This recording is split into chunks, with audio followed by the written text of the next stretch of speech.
Ya, sampurasun kasadayana, selamat malam. Mugia sadayana aya dina kebagjaan lahir batin. Amin. Malam ini kita coba saya tidak akan membahas terlalu dalam ya tentang konsep penciptaan. Saya hanya coba ingin memberikan rangsangan kepada alam pikir kita. Kalau di bahasa hipnoterapi itu critical mind kita gitu. Alam pikiran kritis kita untuk menakar ulang, berpikir ulang tentang seperti apa sih kira-kira proses penciptaan itu. Karena kan mau tidak mau kita itu sudah dapat informasi ya dari berbagai macam mungkin agama, mungkin budaya, mungkin apalah gitu ya, tentang bagaimana sesuatu itu diciptakan. Tentang bagaimana yang kita sebut sebagai Tuhan itu menciptakan sesuatu. Tentu saya tidak akan ngebahas sangat detail dari mulai proses tidak ada menjadi ada gitu. Tentu tidak saya akan bahas sedetail itu karena pelan-pelan. Jadi tujuan saya di sini adalah men-trigger dulu kita untuk berpikir ulang. Nanti tujuannya adalah agar kita mengkritisi ulang semua informasi yang kita sudah terlanjur tahu tentang apa sih, bagaimana sih sesuatu itu ada. Tapi bukan juga bermaksud menggiring opini bahwa apa yang sudah kita ketahui selama ini itu salah. Bukan kayak gitu maksudnya. Tapi mungkin lebih memperdetil, lebih menajamkan gitu ya. Apa sih kira-kira, iyakah seperti itu prosesnya atau sebenarnya proses lengkapnya seperti ini dan seperti itu gitu.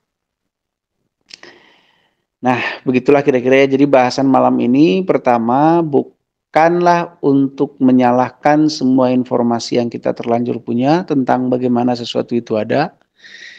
Yang kedua, saya hanya ingin menyentil alam kritis kita, alam pikir kritis kita untuk memikirkan ulang. Nah, selanjutnya apa yang saya sampaikan ini, saya tidak mewakili agama apapun, keyakinan apapun, dan siapapun. Jadi, jangan pula nanti kemudian seolah-olah dibenturkan dengan pendapat siapapun. Karena pendapat saya ini hanyalah sekedar untuk memantik proses berpikir selanjutnya. Oke, sebenarnya tema yang ingin saya bahas itu adalah sesungguhnya api itu tidak ada. Dan memahami proses penciptaan api lah, kurang lebih begitu. Kenapa saya ambil contoh api?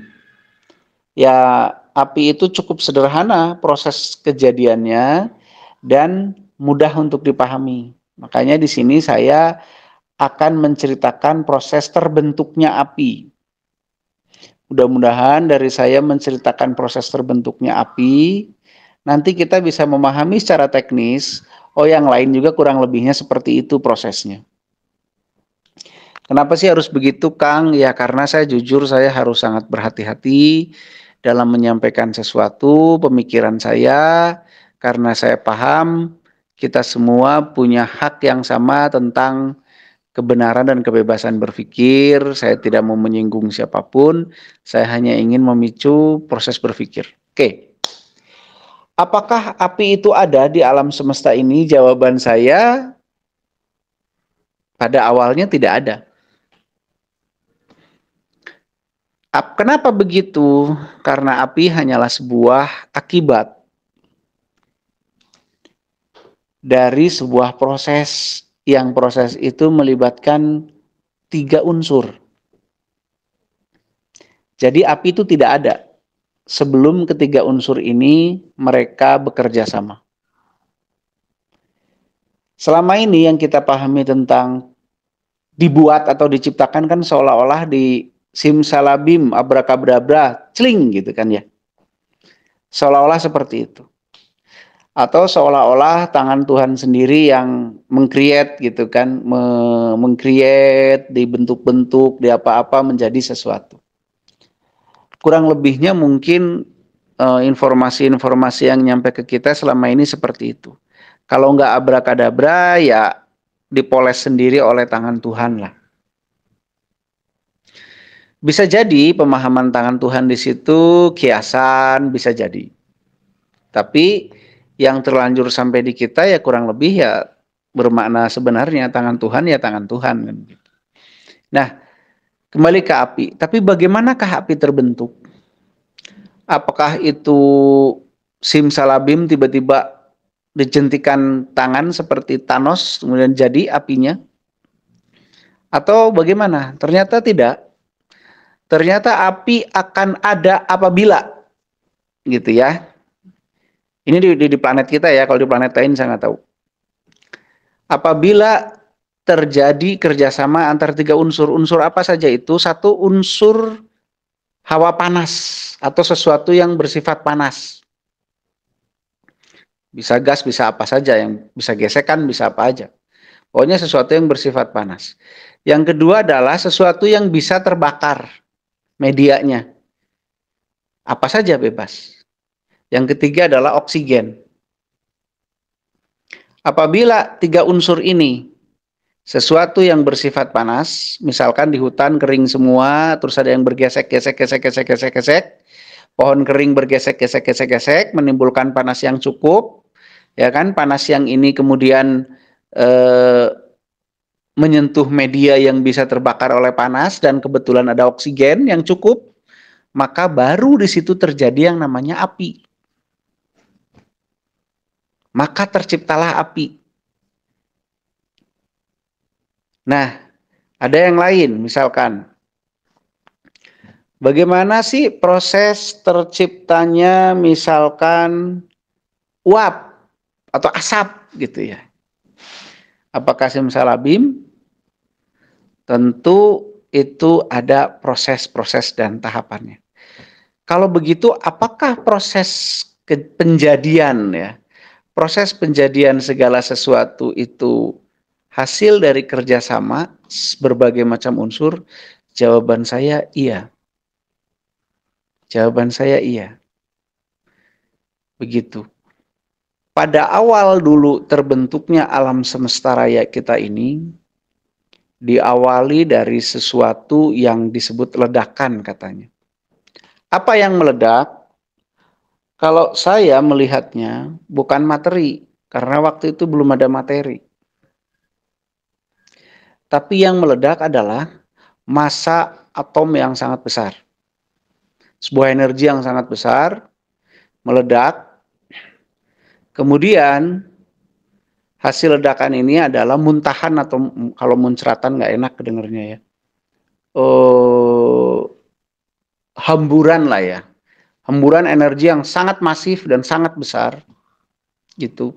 Sehingga unsur-unsur molekul-molekul di situ tuh berhamburan sangat masif dan sangat besar gitu.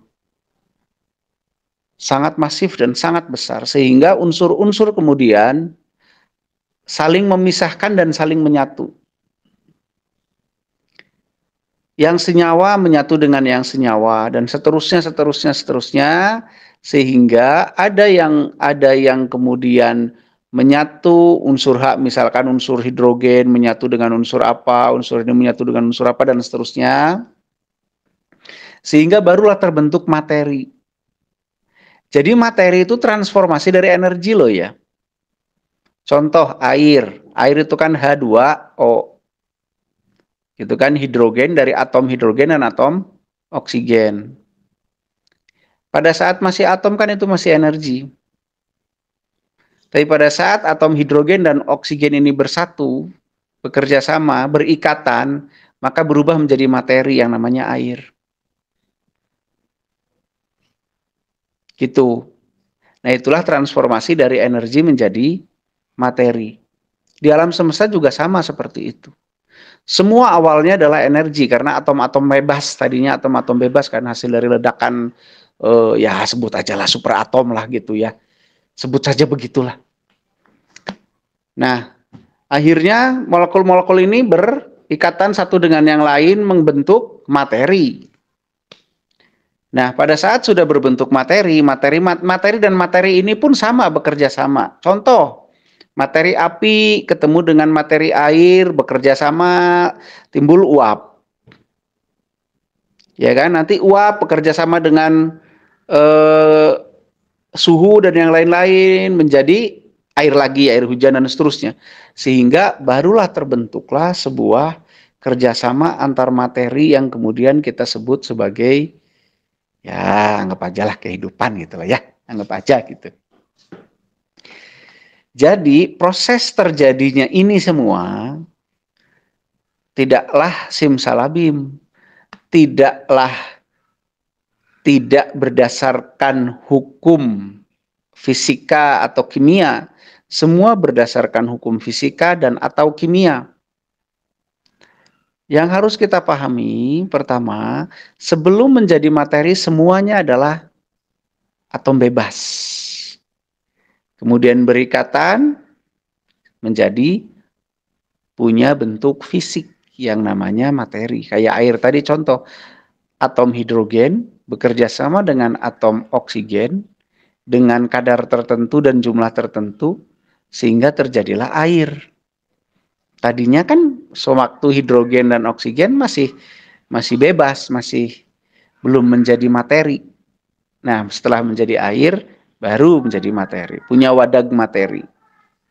Punya jasad lah seolah-olah seperti itu kali ya ngomonginnya. Nah, jadi kalau begitu proses penciptaan ini sama sekali tidak simsalabim, sama sekali tidak mengandalkan kekuatan yang sangat besar yang kita sering sebut sebagai Tuhan, tapi bekerja dengan sangat masif dan sangat terukur serta terstruktur mengikuti hukum-hukum alam. Hukum alam itu bagaimana ya sebab akibat itu? Gitu.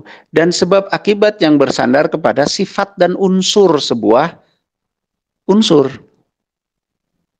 Begitu. Terus bagaimana kok sifat dan unsur itu atau benda-benda itu kemudian seolah-olah menjadi saling keterkaitan satu dengan yang lain. Apa sih yang menyebabkan itu sehingga menjadi sebuah ekosistem lah seolah-olah begitu kan ya. Menjadi sebuah ekosistem yang saling support satu benda atau satu materi dengan materi lain. Siapa yang merancang keterikatan itu? Ya kita akan dengan mudah, ya tentu Tuhan. Kan begitu kan? Nah, bagaimana cara merancang itu? Lagi-lagi, kalau menurut penemuan saya, itu sangat dipengaruhi oleh sifat dan unsur sebuah materi. Yaitu sangat dipengaruhi sifat dan unsur. Sehingga kemudian keberlangsungan satu materi, atau misalkan ya keberlangsungan satu materi, itu pun akan terkait dengan materi yang lain. Materi itu lain, materi pelajarannya. Tapi benda atau sifatnya yang material gitu maksudnya. Yang sudah menjadi materi. Misal, keberadaan air tidak bisa dipisahkan dari keberadaan oksigen. Keberadaan oksigen tidak bisa dipisahkan dari penghasil oksigen. Ya kan, misalkan tumbuhan atau plankton, gitu kan. Keberadaan tumbuhan tidak bisa dipisahkan dari yang lain terus saja seperti itu. Nah, saling pengaruh mempengaruhi itu kemudian yang menyebabkan terjadinya sebuah yang namanya kehidupan. Kehidupan yang membutuhkan tempat namanya ekosistem-ekosistemnya planet ini. Nah, disitulah kemudian saya menemukan satu konsep kehidupan besar yang namanya berpisah, tapi tidak terpisah.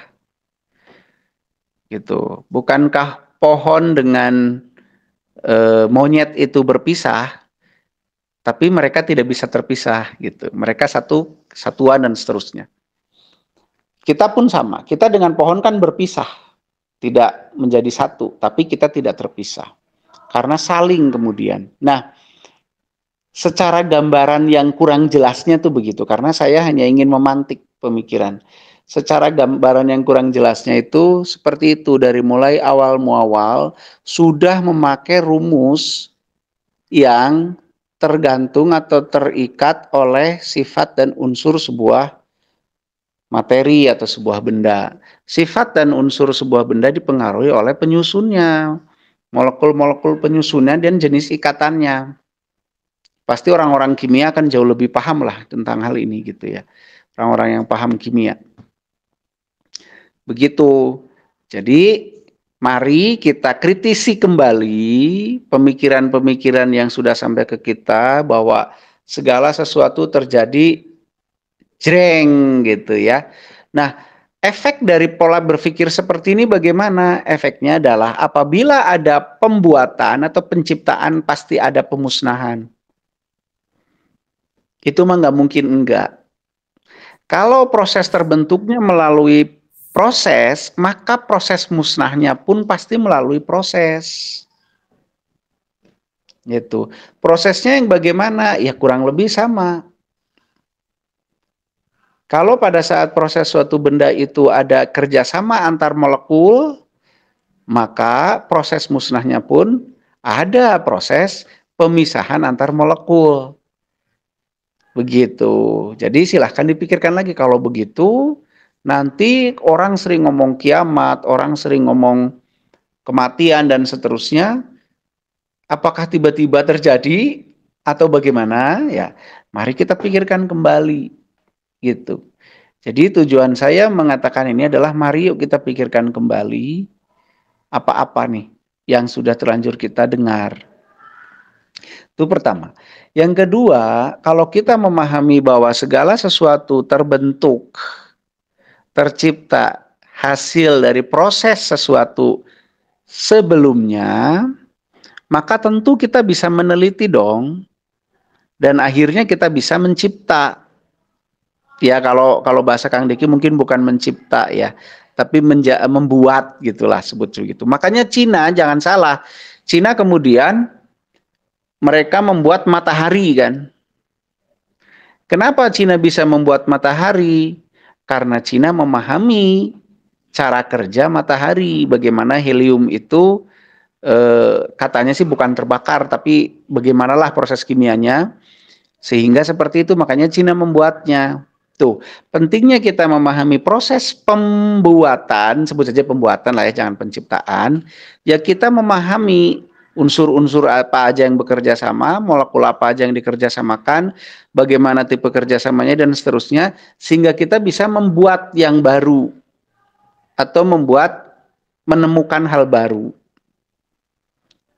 Tapi kalau kita cuman tercipta ya karena Tuhan mau cipta, udah kita nggak akan bisa apa-apa karena itu semua dianggap kuasa Tuhan semuanya gitu. Akhirnya kita tidak bisa menemukan apa-apa, boro-boro menemukan, mikir untuk menemukan aja nggak mungkin. Karena itu mah ada kuasa Tuhan. Akhirnya kita tidak pernah maju kan selama ini gitu. Tapi kalau kita mau memikirkan proses penciptaan atau penjadian sesuatu, yang itu ternyata adalah semua adalah kinerja kerjasama antara unsur dan unsur, gitu kan? Atom dan atom, molekul dan seterusnya. Kita bisa loh jadi melakukan hal tersebut. Begitu. Jadi sangat mungkin dong ada manusia yang bisa mencipta kehidupan selanjutnya, sangat mungkin. Buktinya Cina bikin matahari. Kan sumber dari sebuah kehidupan di tata surya itu ya matahari. Kalau matahari sudah ada tinggal bikin planet. Kalau bintang sudah ada tinggal bikin planet, kan begitu. Bintang itu contohnya matahari. Bintang dengan planet beda. Bedanya apa? Sok googling lah, mangga. Bintang dengan planet itu beda. Nah, jadi sangat luar biasa nanti pemikiran kita kalau kita sudah mengetahui ternyata proses terbentuknya sesuatu itu tidaklah atas apa ya, simsalabimnya ke Tuhan lah, anggap aja begitu. Tapi bisa dipelajari. Begitu. Nah kita aja kan bikin anak lah, dah ini mah ada kehendak Tuhan jadi nggak jadi, ya masih gitu mikirnya. Jadi sulit merencanakan kalau mikirnya begitu mah gitu. Tapi di luar negeri sudah bisa direncanakan. Di Indonesia juga udah sih keles. Udah bisa direncanakan, misalkan mau cowok apa cewek, anaknya gitu kan. Mau bayi tabung, mau apa udah bisa direncanakan, bahkan cloning udah jadi gitu. Sebenarnya cloning kan sudah ada hari ini. Cuman kan karena penduduk bumi masih berpegang kepada begitu banyak agama dan kebanyakan agama menolak cloning gitu, akhirnya cloning itu nggak dipraktekin kan di planet. Padahal sudah ada teknologi cloning. Artinya apa? Artinya orang-orang yang mengklon itu kan betul memahami proses penciptaan awal. Nah, itu penting sekali untuk kita pikirkan agar kita punya apa ya namanya ya. Ya mungkin majulah ke depannya gitu. Ya mungkin itu ajalah sebagai pemantik aja ini Maya. Selanjutnya silakan berdiskusi, mari kita berdiskusi. Mudah-mudahan diskusinya kalau bisa ya yang mirip-mirip temanya, kalau enggak apa-apa ya nggak mirip juga. Tapi kalau bisa kita obrolan nih, mungkin selama ini doktrinnya bagaimana nih tentang penciptaan gitu kan. Bagaimana nih dan seterusnya gitu. Ayo silahkan kita diskusikan. Silahkan, moderatornya siapa nih? Saya, Kang. Oh ya, sok kumaha. Mangga, Sok Kang lagi. Teteh. Ada yang mau ditambahkan atau mungkin ada yang disampaikan pada pembahasan ini atau Apakah pertanyaan? Cina bikin matahari itu artinya menyaingi Tuhan? Nah, Oh enggak juga ya. Masa Tuhan disaingi ya nggak sih? Sok, yuk kita bahas yuk. sok, mangga. Sambil nunggu yang lain, Kang. Mungkin berarti ya tidak hanya materi saja ya. Kan kita kejadian pun sama memerlukan unsur. Sama, Itu sama. Semuanya memerlukan unsur. Nanti ada satu lagi yang saya lupa ya. Saya lupa sampaikan. Salah satu efek kalau kita memahami proses terbentuknya, selain kita bisa bikin yang baru atau menemukan hal baru, kita juga jadi punya kemampuan merawatnya. Begitu. Karena kita mengerti proses terbentuknya, tentu jadi kita bisa merawatnya dengan baik dan benar. Misalkan, untuk memperkuat molekular tanah itu harus bagaimana? Kalau kita memahami proses kerjasamanya, kita bisa merawat ikatannya dengan baik dan benar.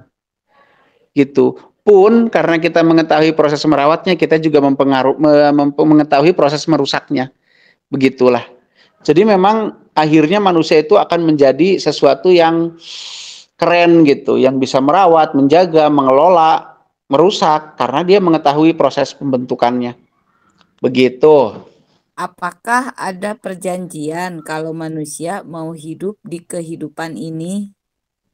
Oh, sebelum lahir ada perjanjian apa enggak gitu? Ya, mungkin. Oh, saya nggak tahu. Saya nggak tahu Kang Febri. Nanti ya kalau sudah tahu saya jawab. Sekarang saya belum tahu soalnya. Kalau bab itu mah. Ini satu lagi, jika ego tidak disandarkan kepada doktrin, berarti ego tidak bisa eksis di dunia ini ya, Kang? Eksis tetap. Nggak ada hubungannya juga disandarkan atau tidak disandarkan dengan doktrin. Karena ego dasar tanpa doktrin apapun bisa eksis. Karena bentuknya nanti kecenderungan menyelamatkan diri atau bukan menyelamatkan diri, maaf, kecenderungan mempertahankan hidup. Begitu. Nah, kemampuan mempertahankan hidup manusia itu kan berproses, berevolusi. Ya enggak? Iya, iya. Berevolusi terus. Nah, proses berevolusi itu yang melahirkan doktrin nanti malah. Misalkan dulu Paleo Japanicus, jadi untuk mempertahankan diri, ya dia makan daging mentah kan katanya begitu kan katanya, ini mah pakai katanya aja dulu. Kan makan daging mentah tuh, lama-lama selilitna kan hese dicabut ta daging mentah tepan, lihat. Akhirnya diduruk kan jadi dibakar gitu ya, jadi daging panggang dan seterusnya. Nah, kesini jadi doktrin bahwa daging itu sebelum dimakan dibakar dulu misalkan begitu. Jadi kalau ego tanpa doktrin pun dia tetap, karena kecenderungan itu lahirnya nanti kecenderungan mempertahankan hidup. Gitu. Jadi nggak terlalu, bukan berarti tanpa doktrin ego tidak aktif, bukan berarti begitu. Gitu. Siap. Ini yang mau berdiskusi mana? Ayo atuh itu kumaha? Ini dari Kang Bang Santa. Fauzan, Ya, Rampias, kumaha? ini tadi yang ada apa Cina membuat matahari, apakah Heeh. itu ada dampaknya enggak Kang? Menurut Kang Pada apa? Rocky pada alam semesta bumi lah Oh, misalkan. iya, iya, oke. Ya, Sepertinya ada. sinyal ada. Nah, ada muncul. Udah ada. Ada muncul? Nah, Ada. oke. Jadi kalau masalah efek pasti ada, Kang. Jangankan membuat sesuatu yang skalanya pakai energi besar seperti bikin matahari yang Cina lakukan, kita kentut aja ada efeknya kepada alam semesta. Nah, masalah besaran efek tentu kan tergantung besaran tergantung besar sebesar apa sih ininya ya, si bendanya gitu. Nah, apakah ini akan buruk atau baik? Ya sangat tergantung manajerialnya nanti.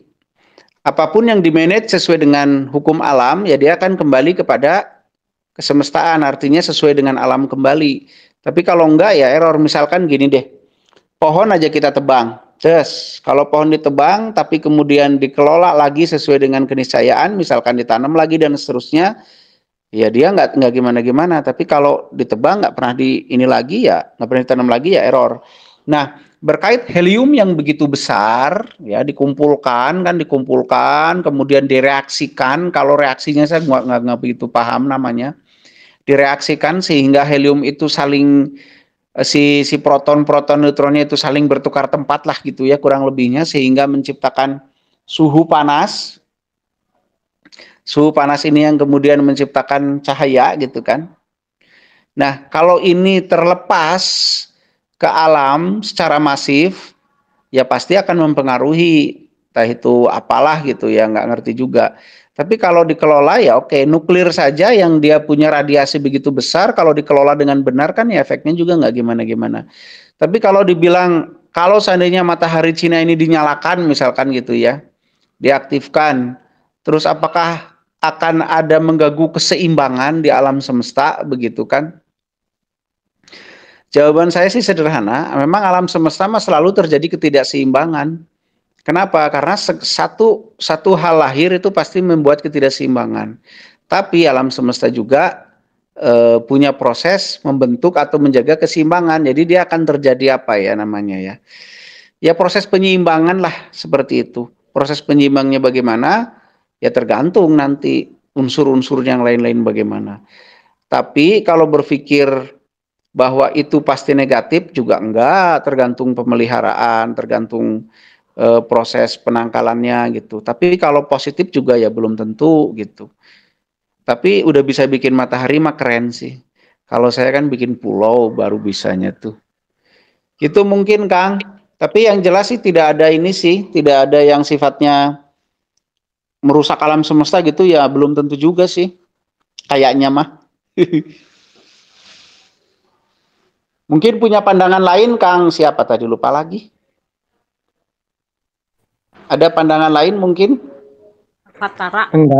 Enggak, soalnya lihat-lihat di ini Kang, waktu di YouTube sepintas gitu kan, setelah Cina menerbangkan mataharinya, dan pokoknya itu ada ini kencang apa segala macam gitu, pokoknya kayak gitulah gitu.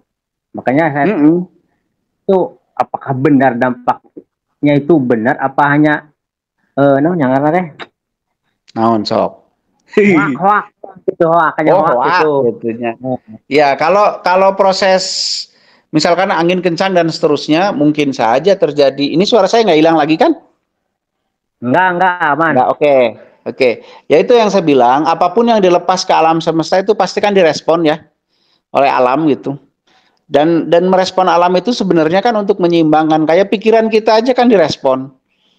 Jadi semua juga direspon gitu. Nanti makanya tinggal kemudian bagaimana sih pengelolaan ininya gitu. Pengelolaan merekanya gimana gitu.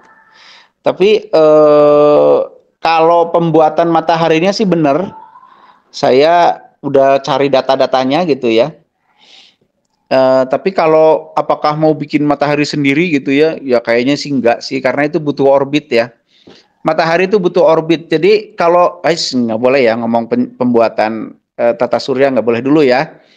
Tapi yang jelas itu butuh orbit gitu. Nah, untuk membuat orbit itu tidak mudah.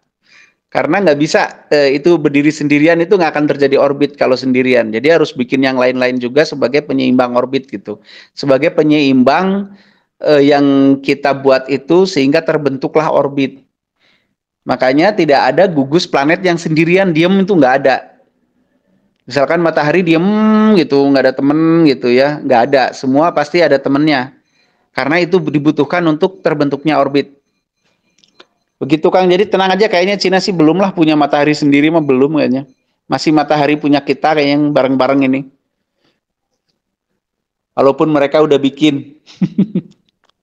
Iya, seperti itu ya. Matahari dua di luhur cenah. Tandana kiamat cenah pan baru cek cenah eta ge. Padahal matahari di atas banyak sekali loh. Hah? Matahari di alam itu banyak sekali ya. Tak hingga malah jumlahnya. Oh, seperti itu. Iya. Matahari yang kita lihat kan baru satu matahari yang dikelilingi oleh bumi. Padahal di luar sana banyak sekali matahari. Matahari itu hanya bintang, Kang. Matahari itu hanya bintang yang dia gravitasinya itu mampu menarik dan mempertahankan planet-planet yang lain gitu. Sehingga dia menjadi pusat orbit kan. Begitu. Dan yang seperti itu di alam semesta itu, jangankan di alam semesta, di galaksi kita itu entah berapa triliun jumlahnya kali gitu ya. Matahari seperti itu mah.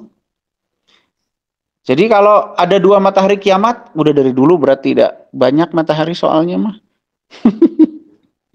Ya kan. Jadi kalau Akang bosan dengan matahari ini, cari lagi, masih banyak. Walah, iya.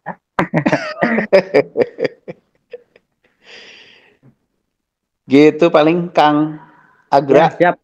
Terus ini Kang yang mau ditanya lagi nih. Gimana? Tadi kan manusia diciptakan, kan ada cloning segala macam kan direncanakan lah gitu kan. Nah, Pak, ada yang nama reinkarnasi itu Kang, setelah mati hidup kembali atau gimana gitu Kang? Iya. Ada kehidupan yang berbeda, misalkan kita lahir di Indonesia, entah lahir terus di luar negeri di mana gitu. Jadi ada enggak gitu pertanyaannya, kumaha eta teh reinkarnasi teh? Ada enggak gitu. Artinya ada enggak gitu. Dan terus pikirannya sama seperti kita pikirkan misalkan saat ini setelah kita meninggal, misalkan dilahirkan kembali, kita tuh dulu tuh pernah hidup seperti ini tuh Kang, gitu. Oke, saya jawab sepengetahuan saya ya Kang. Kalau di reinkarnasi itu kan di Indonesia, Kang. Kalau di Indonesia reinkar sangu. Gitu. Saya jawab, apakah itu ada? Sepengetahuan saya, iya ada. Gitu ya, sepengetahuan saya ada. Terus apakah nanti di titik tertentu orang yang reinkarnasian seseorang itu bisa menyadari informasi atau menyadari kehidupan yang dulu? Bisa saja menyadari. Karena memang, tapi gini ya, reinkarnasi itu jangan dipikir dengan fisiknya, tidak. Fisiknya mah berganti, casingnya mah berganti. Casing mah DNA-nya berganti-ganti tergantung orang tuanya. Yang tidak berganti itu software sama ruhnya. Begitu. Nyawa dan ruhnya itu tidak berganti, masuk ke jasad yang baru. Jadi jangan pikir reinkarnasi itu dengan fisiknya. Tidak ya. Tidak dengan fisiknya, tapi cuman nyawa dan ruhnya saja. Nah, karena software dia masih bisa merekam, bisa ada memorinya lah, kurang lebih seperti itu. Makanya dia bisa saja kalau kesadarannya cukup gitu, dia bisa mengingat, mungkin tidak keseluruhan proses kehidupan terdahulunya, tapi dia bisa mengingat hal-hal penting atau hal-hal yang bersifat fundamental atau besar di dalam kehidupan masa lalunya. Mungkin saja itu terjadi. Mungkin, Kang. Yang saya ketahui begitu. Bisa salah, bisa bener. Gitunya Kang. Nah, tadi namanya siapa? Kang Avatar. Gitu. Avatar. Mau bereinkarnasi, kira-kira mau reinkarnasi jadi siapa? Jadi Ulah, siapa saja. mun bisa mau reinkarnasi lah. Capeknya hirup di mending di surga we cenah. Cenah tak. Itu Kang. Kan ada tadi yang dengan software sama ruh. Ya. Pertanyaan terbalik dia berarti guru japri Kang lah. Apa ditanya japri mah ikut obrolan khusus. Japri, saya hoream malesanana. Oh iya, maksudnya apa pertanyaan saya katakanlah di sini aja gitu. Sini we atuh sok der.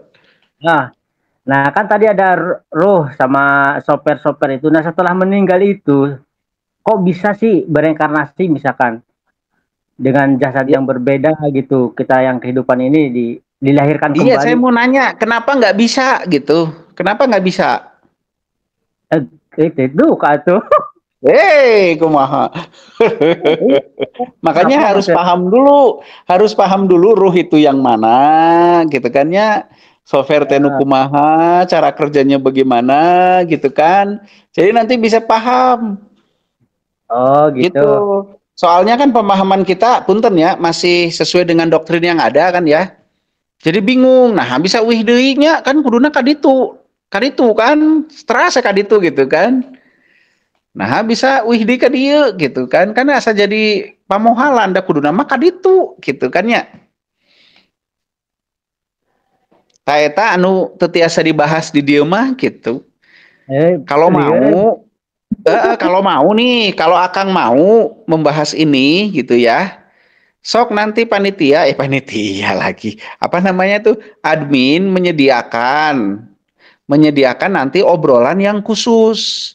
Jadi orangnya juga disaring nanti, obrolannya temanya yang sensitif seperti ini sehingga kita ngomong blak-blakan di sana gitu. Tapi orangnya disaring. Gitu.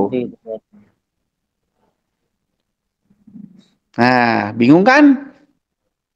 Bingung sih Kang, cuman mungkin saya juga dengan pemahaman saya kayaknya tuh apa ya masuk gitu loh Kang. Masuk kemana? Pas dengan pemaham saya. Sampai asup naonan asup.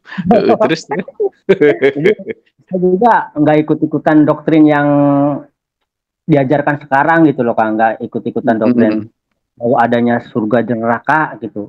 Kan dari dulu seperti itu, dan saya juga berpikir dari dulu lamun cenah aya surga jeung neraka hanya khusus agama tertentu, berarti sekian agama yang lain berarti orangnya masuk neraka semua kan. Atau mungkin begini Kang Punten, atau mungkin ini mah ya mungkin ya, atau mungkin pemahaman kita terhadap surga dan neraka itu yang belum tepat. Mungkin ada, cuman belum tepat memahaminya mungkin gitu loh.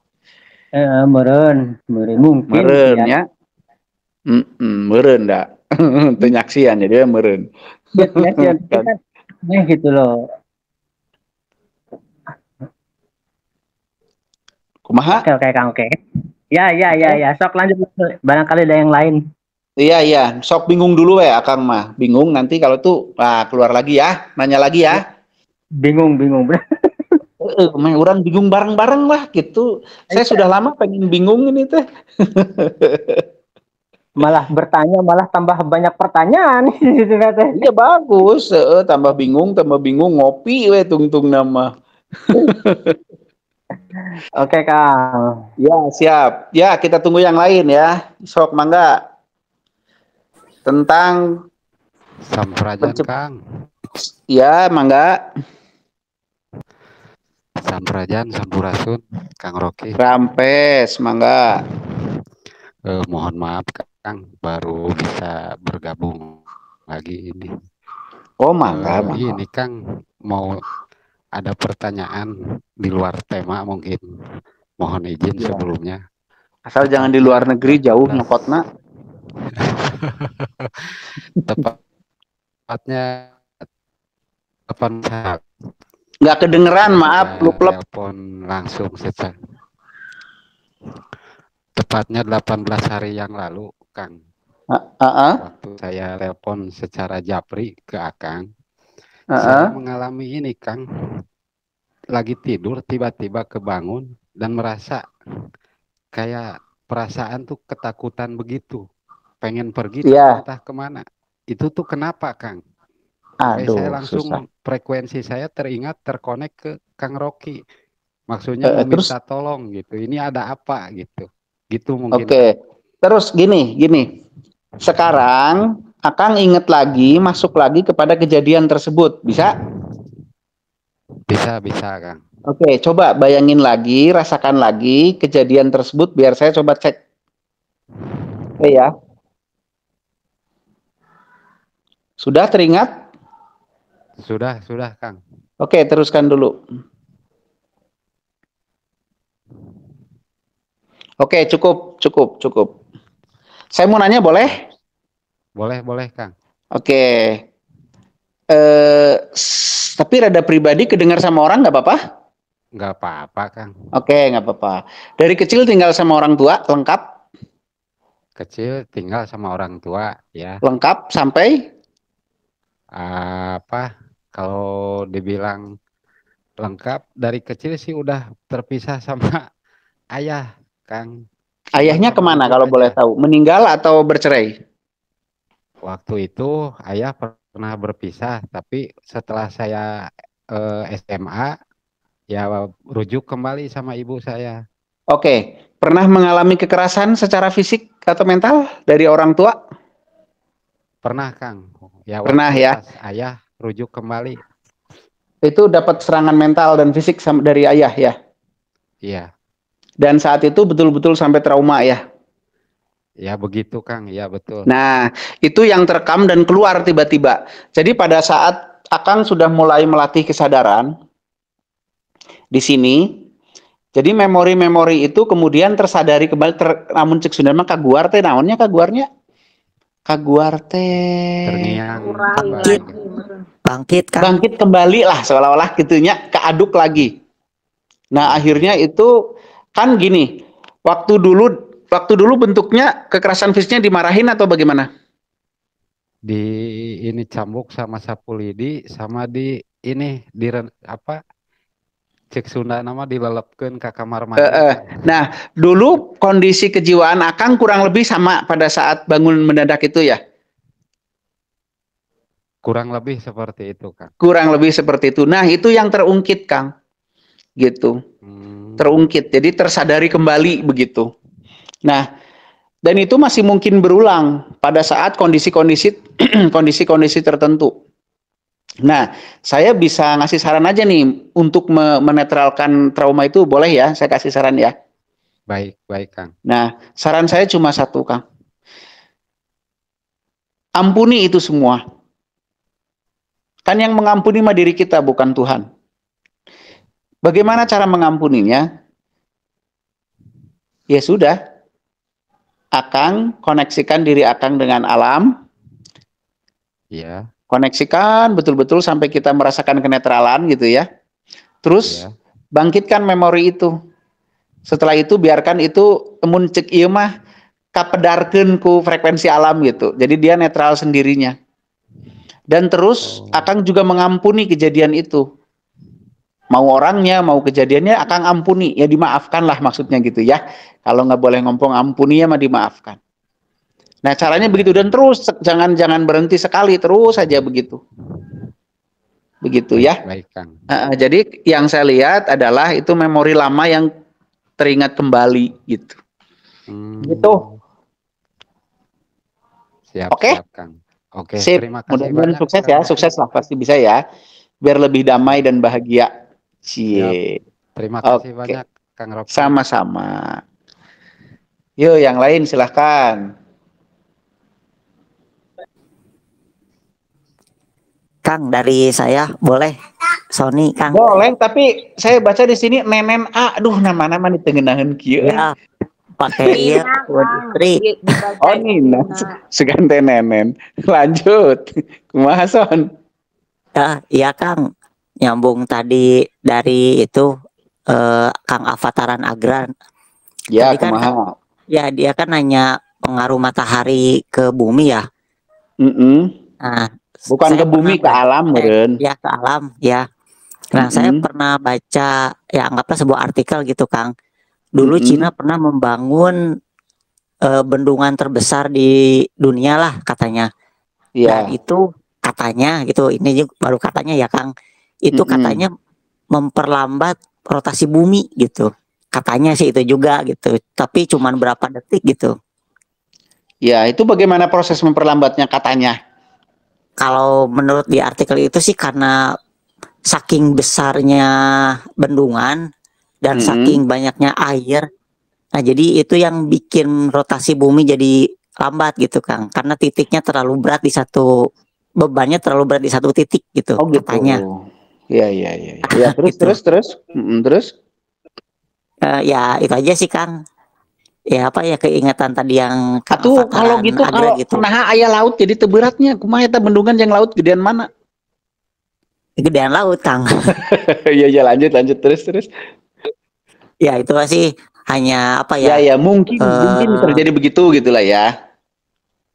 Ya mungkin gitu kan, karena tadi kan katanya apakah ada efek ya, mungkin aja gitu, itu salah satu efeknya gitu, ya Kang. betul. Iya mungkin aja, dan pasti ada efek, bukan hanya mungkin, karena sesuatu itu pasti direspon kan oleh alam. Mungkin ada efek, masalah efek baik dan buruknya itu kan tergantung pengelolaan efek nanti, begitu. Ya makanya diteliti lagi, yuk silahkan meneliti, gitu. Sony jangan meneliti yang nyempil aja, itu udah kamu mah. Siap Kang, atur nuhun sami-sami. Ya yang lain, yuk kita ngobrol nggak jelas.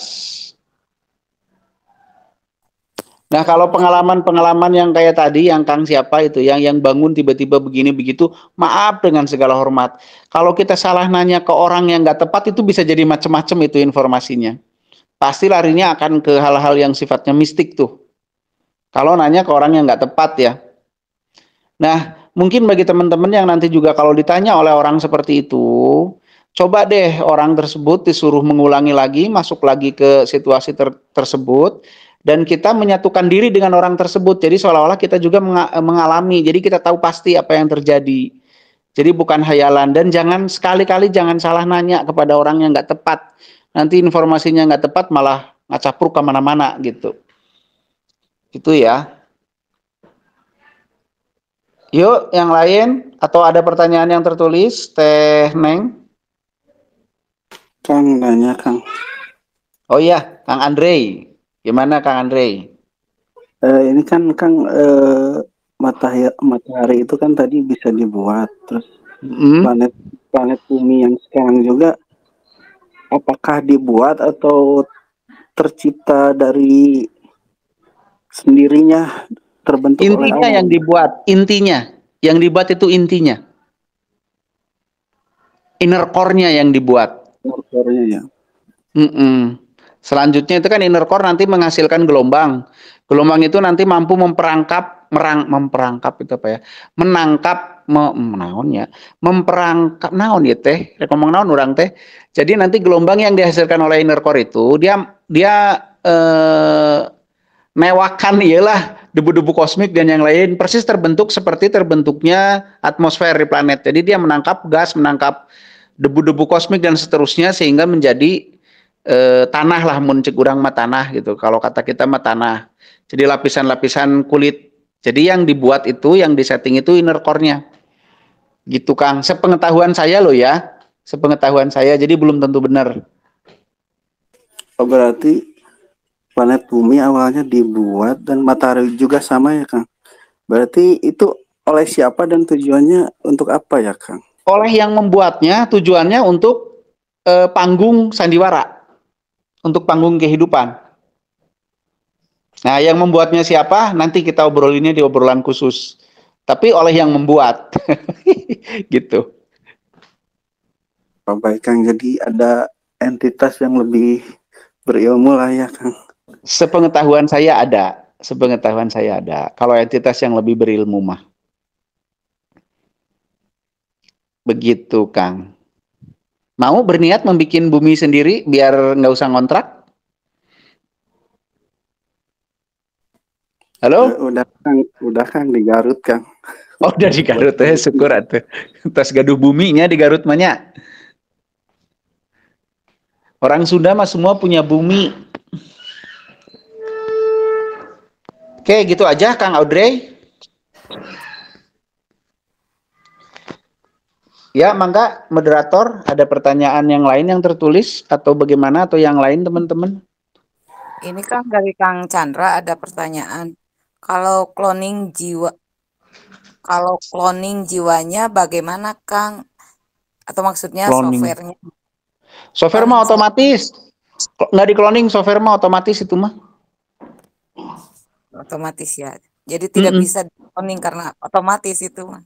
Iya, iya betul. Nah, nanti juga harus ada pemahaman yang namanya software itu bagaimana, kan dia terletak di DNA dan yang lain-lain. Itu ada hubungannya itu dengan itu nanti gitu.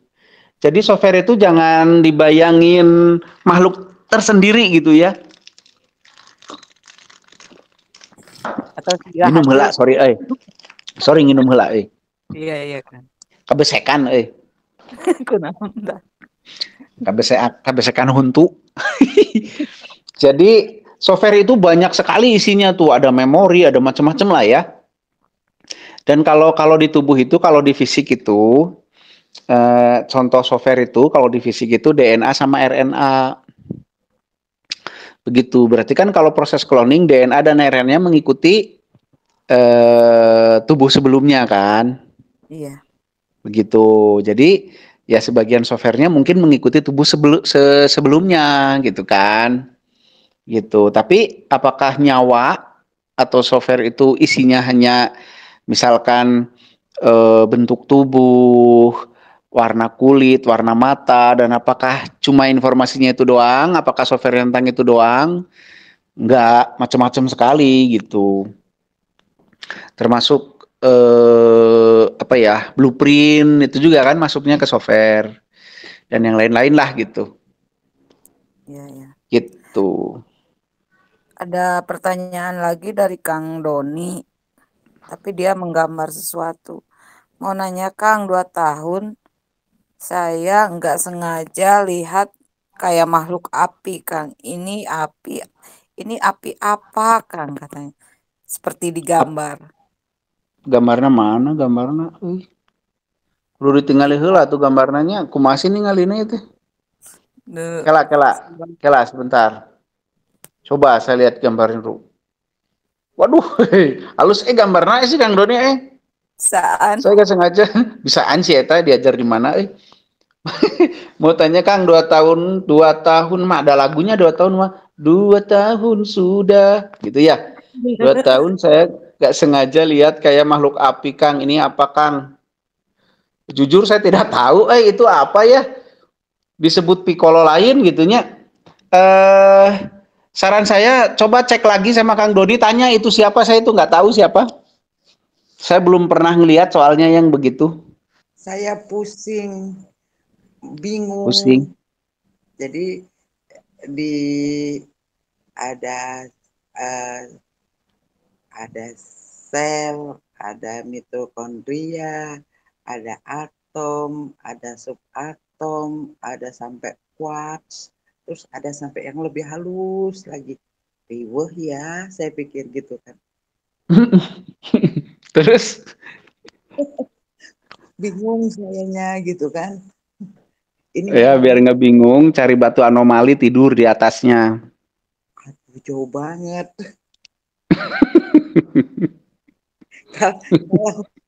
Kalau nungging bisa kali ya Kang ya. Jadi oksigen bisa kali ya. Iya, bisa sambil nungging, bisa. Apa yang dibingungin, Teh Puji? Yang dibingungin apa? Sampai sekecil itu gitu loh unsurnya tuh dari sel, mitokondria, terus atom, subatom, sampai apa namanya quarks. Quarks itu baru 10 pangkat minus 1000 apa ya kalau nggak salah. ada lagi yang lebih halusnya lagi. Ada lagi yang lebih halus lagi, cuman belum tahu alatnya buat mecahnya. Nah, itu yang aduh kayak rambut di belah 7 tuh ini maksudnya gitu loh. Apakah ini gitu loh. Jadi oh, jadi pertanyaannya apa itu maksudnya rambut di belah 7 gitu? Apakah ini yang dimaksud dengan seperti serambut di belah 7 gitu loh. Segitu rumitnya gitu loh. Ya mungkin aja sih Teh. Tapi udah nggak rumit sebenarnya mah. Nggak rumitnya di mana? Ya karena apa ya? Cara kerjanya ya tergantung sebab akibat aja. Walaupun apanya macam-macam juga ya sebab akibat aja. Yang rumit itu kan di sebab akibatnya justru. Oh, iya. Gitu. Nah kalau Teteh sudah memahami konsep sebab akibat dengan baik dan benar, mah memang jadi nggak terlalu rumit sih. Siap. Gitu. Kan gini, diplototin sama orang yang disukai, sama diplototin sama orang yang nggak disukai, sebabnya sama, tapi akibatnya beda ya. Iya betul. Dicium sama pacar, sama dicium sama yang bukan pacar, sama-sama dicium, akibatnya beda ya, gitu. Nah itu yang harus dipelajari tuh. Kalau soal ini, ya memang apa ya, kalau saya ini kudu rajin membaca ya Kang ya jadinya ya. Iya, rajin membaca. Sebab akibatnya itu ya. Karena dari proses itu kita bisa tahu. Oh lamun kieu, kalau ini ke situ, kalau ini ketemu sama ini, kalau apa namanya? Kalau tepung ketemu dengan air tuh jadi adonan. Kalau adonan ditambahin ini tuh jadi ini. Kalau ini, nah kayak gitu nanti kita tahu begitu. Oh berarti kalau begini nanti ujung-ujungnya ke situ. Kalau ke situ nanti ujungnya ke sini. Nah gitu. Itu jadi mudah nanti kalau udah tahu begitu. Siap. Gitu. Di galaksi sana kan sama aja kayak gitu rumusnya. Ya. Karena saya terlalu keenakan main selendang gitu kan. Jadi saya enggak. Iya. Ya oke. Gitu. Tapi kalau masalah saya boleh nggak bahas masalah rambut di belah 7-nya nih? Boleh lah. Boleh ya? Dengan serambut di belah 7 gitu, saking sulitnya gitu loh. Iya, oke, mari kita bahas. Markihas. Sebenarnya pernyataan rambut di belah 7 itu kan dari penganalogian. Penganalogian ada sesuatu yang harus ditempuh oleh manusia yang namanya jembatan itu, ya kan? Ada sesuatu yang harus ditempuh oleh manusia dalam proses perjalanan hidupnya. Yang jembatan itu akan menentukan seseorang itu berada di neraka atau surga.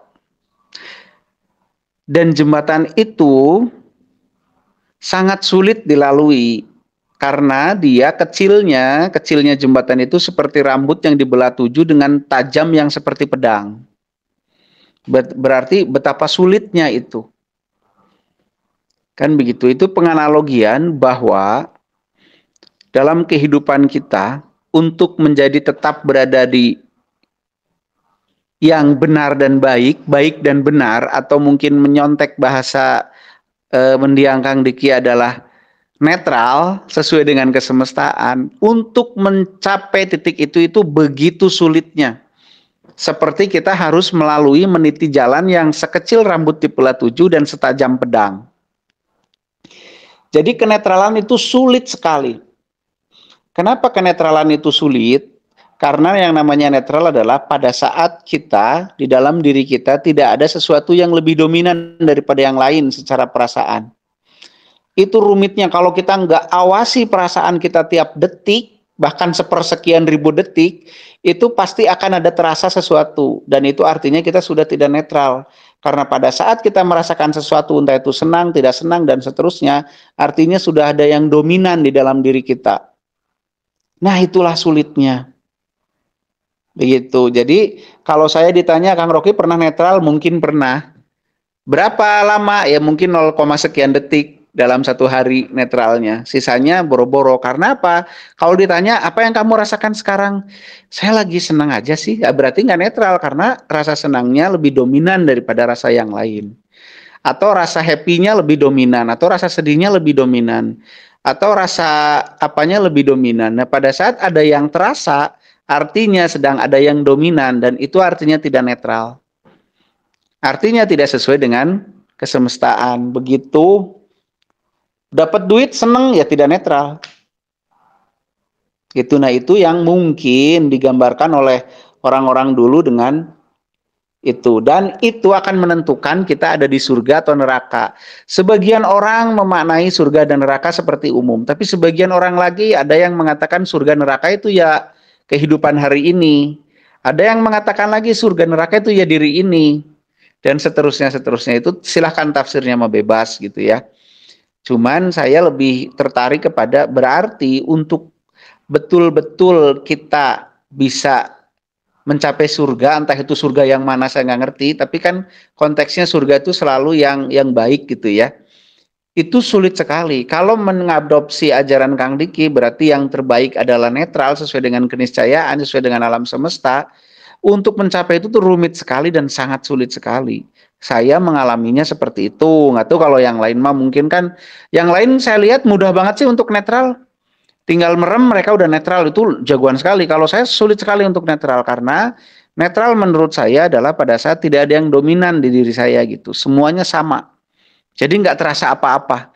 Disebut sedih enggak, disebut enggak ya mungkin sedih dan seterusnya. Jadi nggak ada yang dominan. Nah gitu mungkin, itu juga mungkin loh ya. Kalau misalkan apakah dalam keadaan tidur juga bisa tidak netral kan? Nggak tahu tuh, bisa aja. Kalau misalkan kita tidur membawa perasaan gitu ya. Jadi mimpinya buruk gitu kan.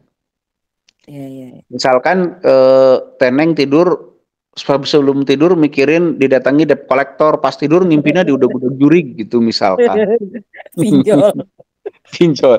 Jadi kan tidur dalam kondisi tidak netral tah, gitu kan ya? Atau Teneng mimpi sebelum tidur mau bayangin bobogohan, pas tidur mimpi Indiaan misalkan gitu. Hujanan. Hujanan gitu. Mungkin aja sih, mungkin aja kita tidur dalam kondisi tidak netral di terakhirnya gitu, mungkin aja. Iya. Apa ada efeknya nggak Kang? Ya itu efeknya. Pasti kan mempengaruhi ke psikologis. Iya.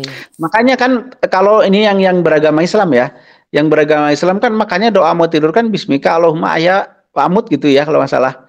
Jadi ya Allah dengan namamu aku hidup dan dengan namamu aku juga mati. Artinya dia siap hidup siap mati kan netral. Gue siap hidup, gue siap mati. Artinya dua-duanya seimbang kan hidup dan matinya. Nggak ada yang lebih dominan kan.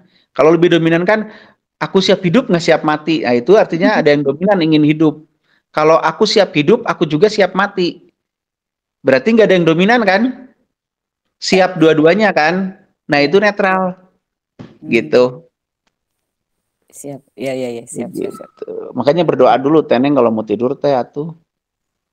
Itu paling oke ya tahu ya latihan kesadaran ujuk-ujuk pingsan. Oh gitu, netral pisan ya mah berarti. Sok atuh Kang Arif pada naros mangga. Kang Arif netral. Kang Arif kan netral teuing si Arif mah. Ya Kang. Sok mangga apa pertanyaannya atau pengalamannya atau pendapatnya tentang proses terjadinya sesuatu lah, jangan ngomong penciptaan lah, serem.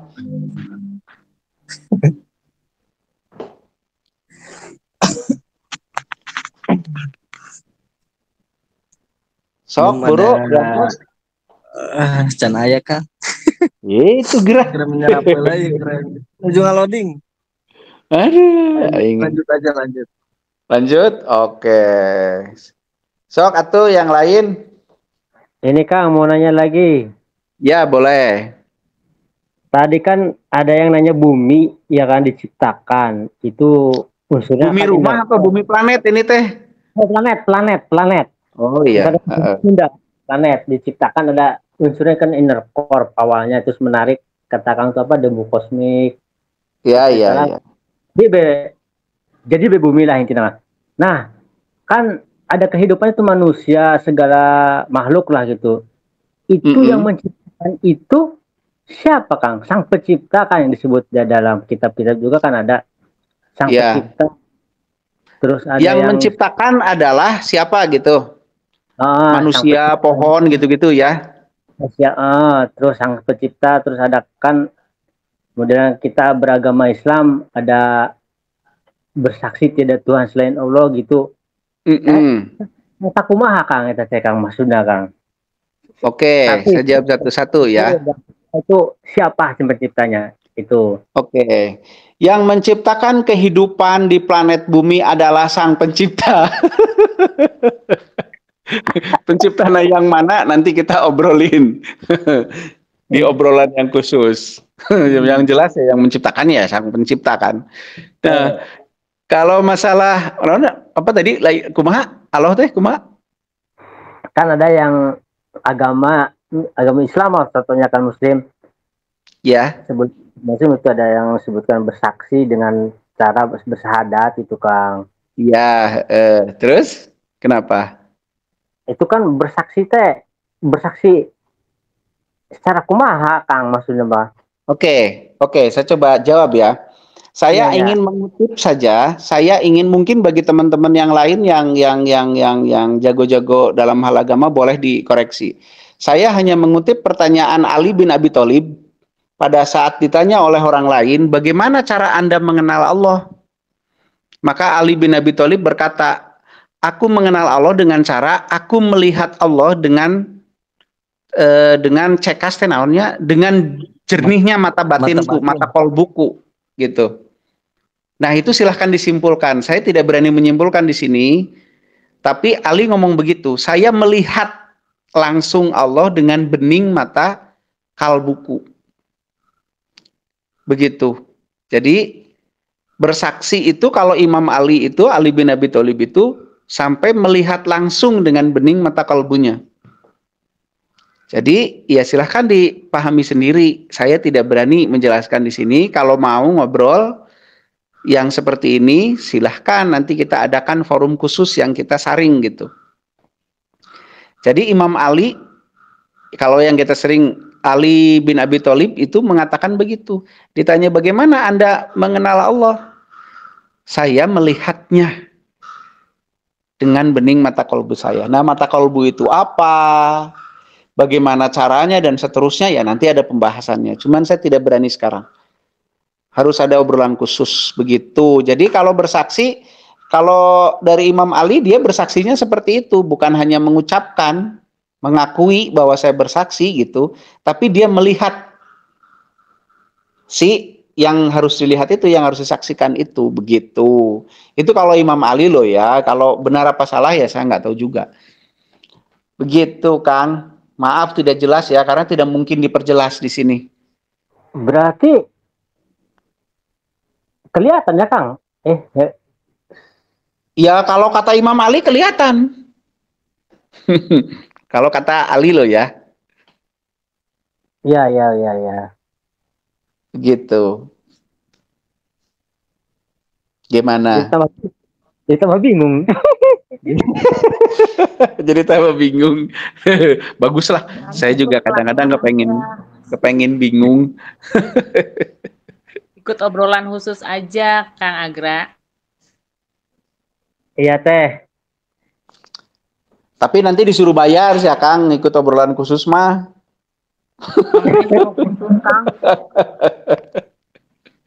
Nanti disuruh bayar. Ya intinya gitu, kalau kata Imam Ali berarti bisa dilihat walaupun melihatnya dengan mata kolbunya. Nah bagaimana proses mata kolbu itu apa? Kolbu itu apa? Matanya kayak apa? Bagaimana mengaktifkan matanya? Bagaimana cara melihat dengan menggunakan mata kolbu dan yang lain-lain? Itu kan ada prosesnya. Gitu. Kalau menurut Imam Ali loh ya, bukan menurut saya. Begitu Kang. Kang, benar. Bingung? Oh, bagus atuh. Ai bingung mau bagus lah. Gitu. Iya Kang, ya Kang, ya Kang. Ya, sok mangga dicerna heula. Ya dicerna, ya bingung lah kena bakalan menit ya. Nah, sok eueuh heula we, eueuh heula cikopina di eueuh heula sok. Sok yang lain sambil nunggu nemenin Kang itu bingung. Ayo yang lain. Ya Son, kumaha Son? Ya, soraan Son. Berpendapat. Kumaha tuh? Aya nama. Aya. Oh. Ya, aya. Cempreng kene juga baheula sorana lah. Oh gitu, Kang. Nyempreng. Kumaha. Ya, saya hanya ingin berpendapat aja, Kang. Jadi kumaha? Yang selama ini saya dapat gitu, Kang. Kita itu selalu mentok dengan kata-kata kun fayakun gitu. Ketika ya anggaplah Allah berkata jadi gitu.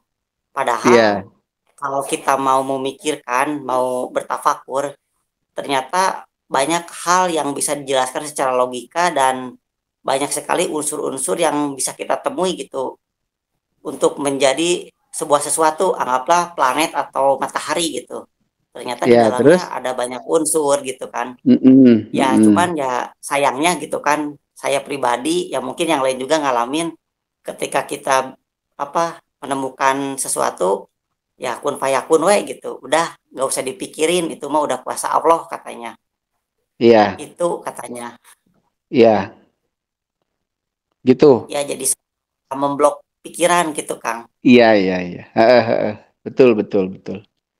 Gitu Son pendapatnya. Itu terus satu lagi yang tadi tentang apanya?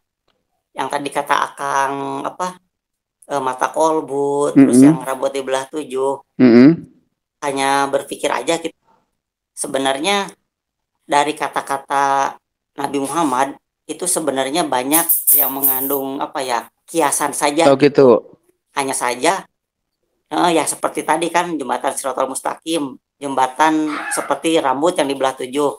Itu kan ya seperti kiasan saja gitu Kang. Untuk menggambarkan sulitnya masuk surga gitu. Cuman ya sayangnya balik lagi ke diri kita karena kita tidak berpikir gitu kan. Jadi menganggapnya seperti benda gitu Kang. Termasuk yang tadi Akang bilang mata kolbu gitu kan. Mungkin itu cara Sayyidina Ali untuk menemukan Tuhan. Dan saya yakin setiap orang kan punya caranya sendiri gitu Kang. Ya, lamun henteu kumaha? Lamun carana sarua kumaha? Ya, tenang naon sih. Tenang naon oge sih. Eta Sony meyakini itu setelah meneliti atau tiba-tiba yakin aja? Ya setelah berpikir aja gitu Kang. Oh, baru berpikir, belum meneliti ya? Ya, bagus. Ya nggak meneliti sih, cuman baca-baca referensi aja gitu Kang. Oh gitu, ya, betul. Ya. Sip. Itu aja? Ya, gitu sih Kang. Itu aja. Oke, hatur nuhun. Pendapat saya. Hatur nuhun. Oke, kita komenin pendapat. Kang Sony ini perlu diketahui beliau ahli kimia ya. Kang Sony ini ahli kimia di sebuah perusahaan di Sanes, Kang. Oh, sanes ya. Ahli kimia. Kan mana teh ahli kimia lain Son, geus dipecat. Sanes Kang, hanya kerja di pabrik kimia saja, bukan ahli. Oh, sudah teh ahli kimia. Ya kerjanya berpuluh-puluh tahun ya udah jadi ahli lah ya. Jadi mana mah di alus-alus teh Jadi memang begitu ya. Kun fayakun itu adalah sebuah gambaran di mana apabila sudah terbentuk prosesnya maka jadilah. Apabila sudah tercukupi unsurnya maka jadilah. Begitu. Itu mah ya memang ya sebuah ungkapan untuk sebuah proses gitu. Tapi memang pemahaman mah ya bebas lah ya, bagaimana. Kalau masalah mata kolbu dan yang lain-lain ya memang kita perlu bahasan khusus ya. Nggak bisa nggak bisa di sini gitu. Ya, udah lagi yang berpendapat? Ayo, ada pertanyaan di Teknila atau di itu? Oh ya, Kang Andre, Kang Andre lah. Ini kan Sang Maha Pencipta atau Sang Maha Pembuat itu kan membuat sesuatu itu sempurna lah katakannya. Iya, terus? Kenapa pas misal ada bayi harusnya kan sempurna ya, tapi kan ada yang cacat, ada yang cacat atau autis. Itu kenapa ya, Kang? Boleh saya nanya nggak ke Kang Andre sebentar sebelum Kang Andre ngelelep? Kalau 1 ditambah 1, kalau jangan 1, air 1 gelas ditambah gula 2 sendok, manis nggak? Kang, woi, Kang. Iya, gimana? Kalau ada air setengah gelas ditambah gula 2 sendok, manis nggak? 2 sendok apa, Kang? Iya, 2 sendok makan. 2 sendok makan. Manis nggak? Airnya cuma setengah gelas. Manis. Manis. Jadi kesempurnaan yang terjadi dari air setengah gelas ditambah gula 2 sendok adalah manis. Betul nggak? Iya. Tapi kalau ada air setengah gelas ditambah garam 2 sendok, kesempurnaannya manis atau asin?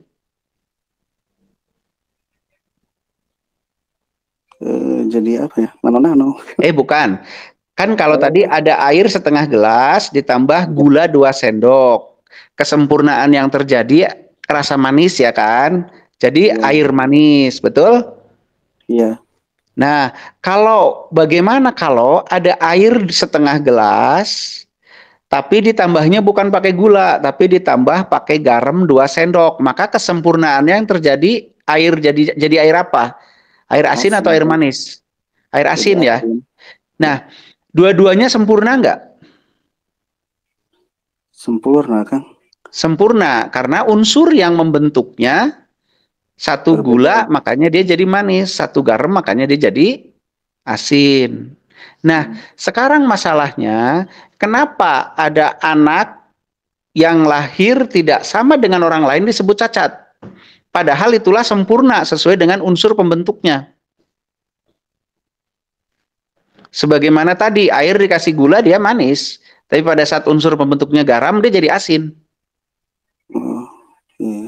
Paham nggak dengan analogi saya?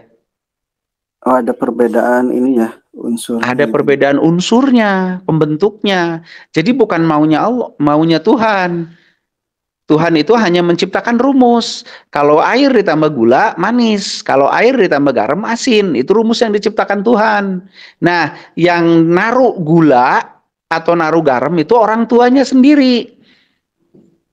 Begitu. Kalau dia naruh garam, kesempurnaannya jadinya manis. Kalau dia naruh manis, asin. Kalau dia naruh gula, kesempurnaannya jadinya asin sesuai dengan rumus yang dibuat oleh sang pembuat. Begitu, Kang. Misalkan kalau ada bayi, 2 orang hamil, secara DNA sama, secara kualitas kandungan sama, detek bengeknya sama. Tapi yang satu mengalami stres, yang satu tidak mengalami stres. Kira-kira hasilnya beda nggak, Kang? Beda. Beda, karena unsurnya berbeda. Nah, jadi hasilnya apapun tetap sempurna sesuai dengan penyusunnya, sesuai dengan unsur-unsur yang terkumpul, yang mampu dikumpulkan di dalam prosesnya, Kang. Jadi tidak ada orang cacat, sebenarnya itu orang nggak ada. Yang ada adalah orang yang sempurna terbentuk sesuai dengan penyusunnya gitu loh, Kang. Jadi nggak ada anak cacat, yang ada anak yang sempurna sesuai dengan penyusunnya. Begitu. Nah, kalau mau ngomong kurang lengkap, ya kan adanya di penyusunnya. Berarti yang harus kita omongin cacat itu penyusunnya. Proses pembuatannya mungkin, proses kehamilannya mungkin, proses apanya mungkin, tapi pada saat lahir dia sempurna sebagai akibat dari sebuah proses. Begitu, Kang. Menurut saya. Bagaimana? Bisa diterima atau mau dimarahin, Teh Neng? Kang, berarti kalau yang maaf itu yang cacat atau autis, tes kehamilannya itu kenapa ya? Ya tergantung, banyak sekali penyebabnya, Kang. Nanti kita tinggal cek. Kalau autis biasanya ya bisa saja orang tuanya stres, atau nanti mengalami gangguan apa gitu kan, bisa karena virus apa, misalkan kan ada penyebab-penyebabnya tuh. Misalkan virus TORCH lah, virus apalah gitu.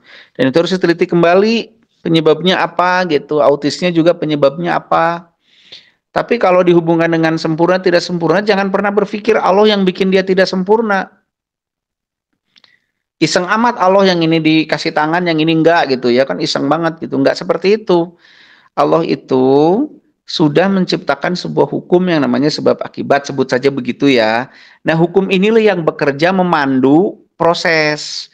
Nanti ketercukupannya unsurnya apa, akan menjadi apa. Kayak tadi air dikasih gula ya jadinya manis. Air dikasih garam ya tetap akan jadi asin gitu. Jadi nggak ada di situ nanti orang kan sekarang orang ya ini udah yang terbaik dari Allah, betul yang terbaik sesuai dengan unsur penyusunnya, itulah hasil terbaiknya.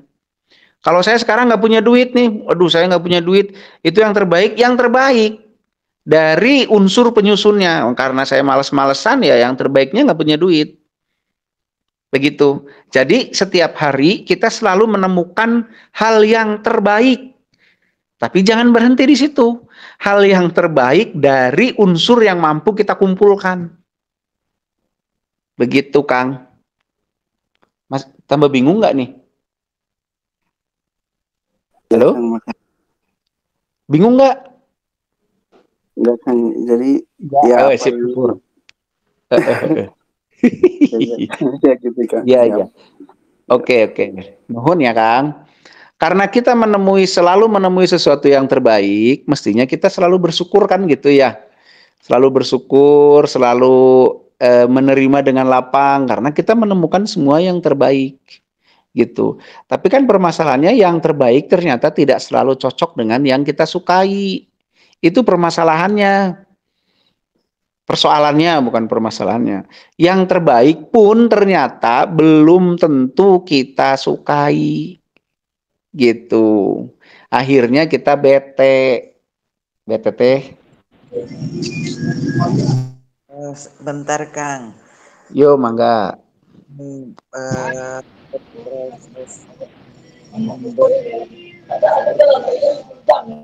Itu memberi akibat ketegangan di saraf otak atau jadi mengaktifkan sel otak ya kok. Apa nggak kedengeran awalnya tadi tabrakan sama yang Kang Doni gimana teh? Doni nggak usah diladeni, nanti nggak sesuai dengan topik ini. Iya makanya sok teteh dulu. Apa tadi nggak kedengeran awalnya? Proses terus berpikir itu menyebabkan saraf-saraf di otak itu aktif atau menegang ya Kang ya, kok seperti terasa ada tekanan gitu kan di kepala. Oke, gitu aja teh? Iya. Oke. Pada saat kita berpikir itu melibatkan beberapa unsur di otak. Ya, unsur pertama tentu listrik. Kenapa listrik? Karena listrik itu yang membiayai proses logika dan seterusnya.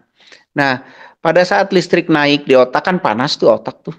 Listrik naik tentu ketegangan akan terjadi di saraf sebagai bentuk penyeimbangan dari jumlah listrik yang meningkat.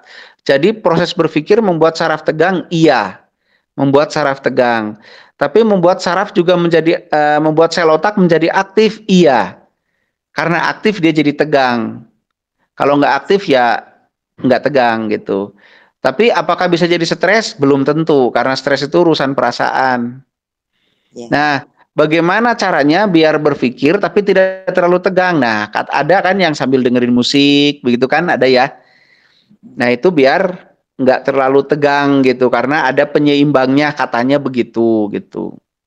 Itu salah satunya bisa bisa dilakukan. Gitu teh. Bisa juga menyalurkan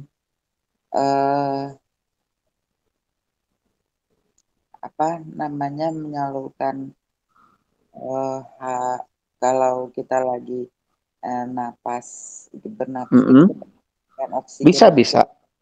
Nah, kalau kita menyalurkan sebut saja tenaga lah ya, energi ke otak itu, dia kalau tapi ini Ini boleh jujur nggak nih? Iya. Boleh ya. Penyaluran yang akan sampai membawa hasil adalah penyaluran yang sudah mencukupi kuota energinya dan kuota kontinuitasnya.